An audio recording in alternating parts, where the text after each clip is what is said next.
You also write about how you worked with Frank Sinatra. What happened there, Larry? How did you become friends? I became friends when I was a youth, and I used to, in the summer when I was off from school, I would hitchhike.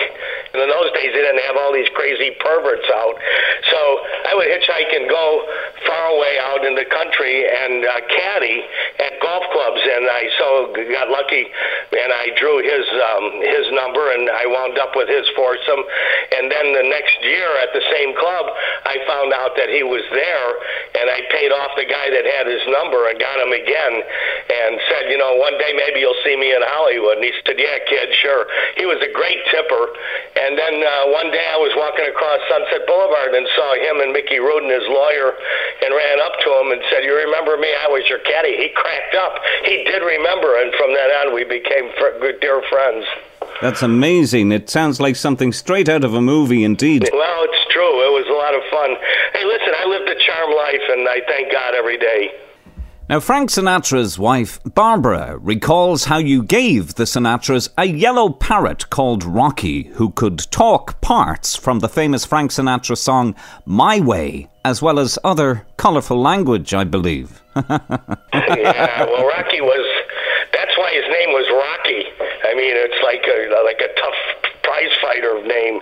But that bird still is around. I spoke to Barbara a couple of weeks ago, and he used to crawl down his cage, and when Frank fell asleep on his sofa watching television, he would walk over and bite him on the toe. That bird was something. I mean, I wouldn't want to pick him up. The only one that can handle him really is Barbara.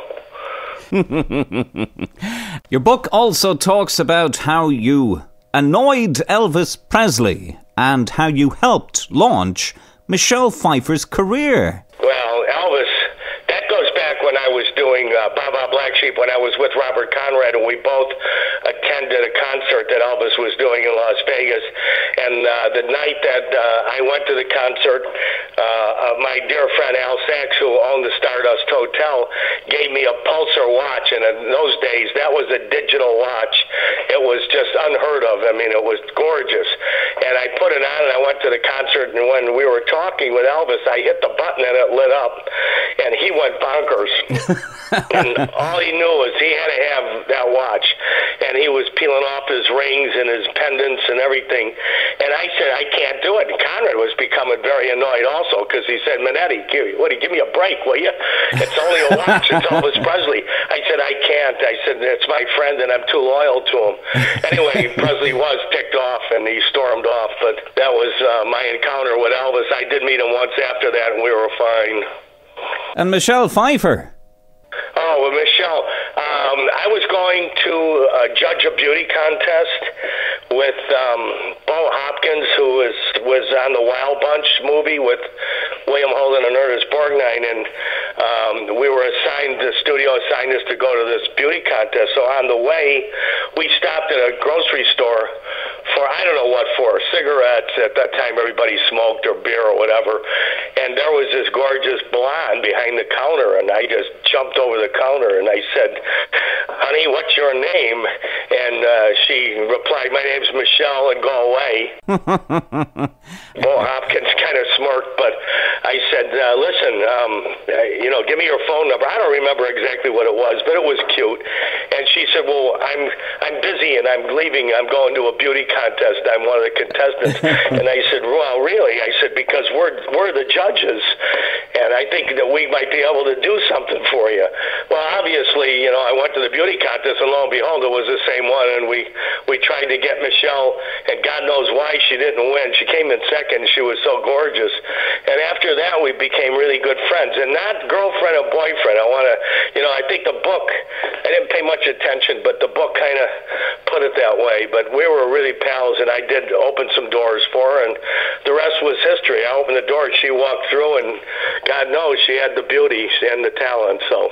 Absolutely. Now, out of all the memories you have working on Magnum P.I., Larry, can you point to any one incident or one memory that kind of encapsulates the entire 8-year experience? There were many, but there was one. A child had brain cancer and had only a few days to live, and his mother contacted me, and I don't know how she did, but I told Selleck and the guys, and we just stopped production, and we got in a big van, and we drove over to the child's home where he only had hours to live, really.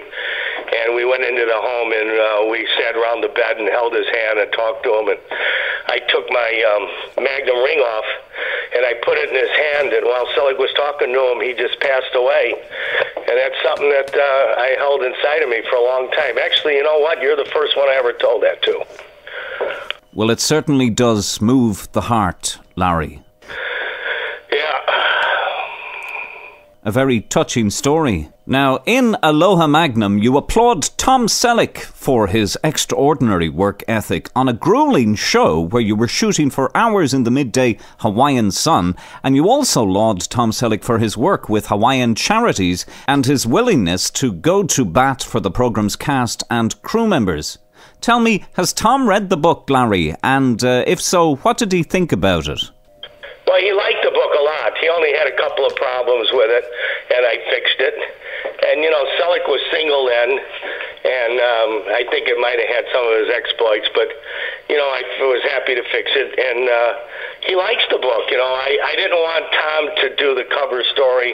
I didn't want it to look like I'm doing a book and it's, you know, riding on Tom's coattails. So I kind of did a standoff thing, but he liked it. As far as charities go, he was terrific.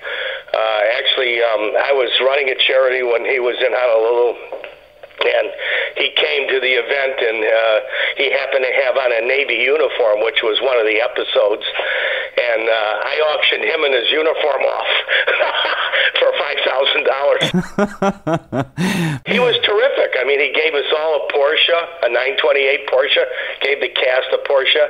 He gave us all Rolex watches. I mean, who finds that? You mentioned him earlier there, Larry, the great actor Ernest Borgnine, who said of you that you are not only one of God's lovely creatures, but also a person who is least known for all the goodness you spread around. He also spoke about how close a friend you were to Frank Sinatra and himself, and, as a cook, how great your food was, especially the pasta fagioli. And there's even a section in the book Aloha Magnum where you outline some of your own favourite recipes. So food is close to your heart, Larry. Does it remain close to your heart? And how did you become interested in cooking in the first place, Larry? I grew up in a big family, and you know, my brothers are all big guys, and at 5:30 we were supposedly, you know, home for dinner.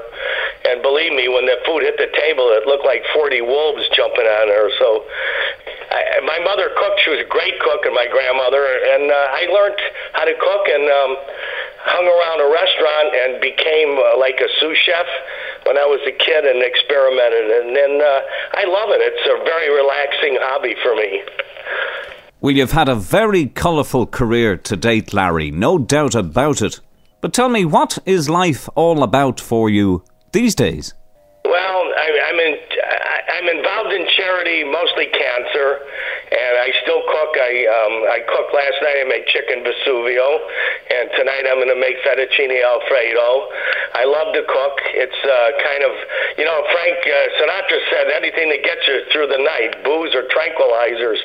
Well, cooking is one of my potions, so, and it's fun, and I have friends over, and I just finished a movie not too long ago, and as I said before, I'm producing one now, and I'm also writing another book about the episodes and all the things that I did in Chicago before I became an actor.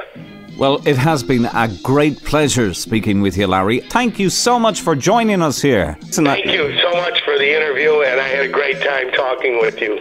And we had a blast too, Larry. Take care now. Bye. God bless. Bye-bye.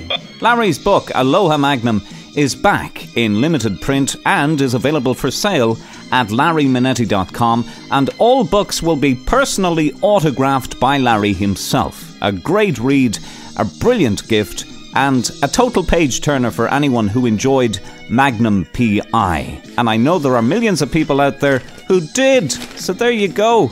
America's only Irish station, RadioIrish.com.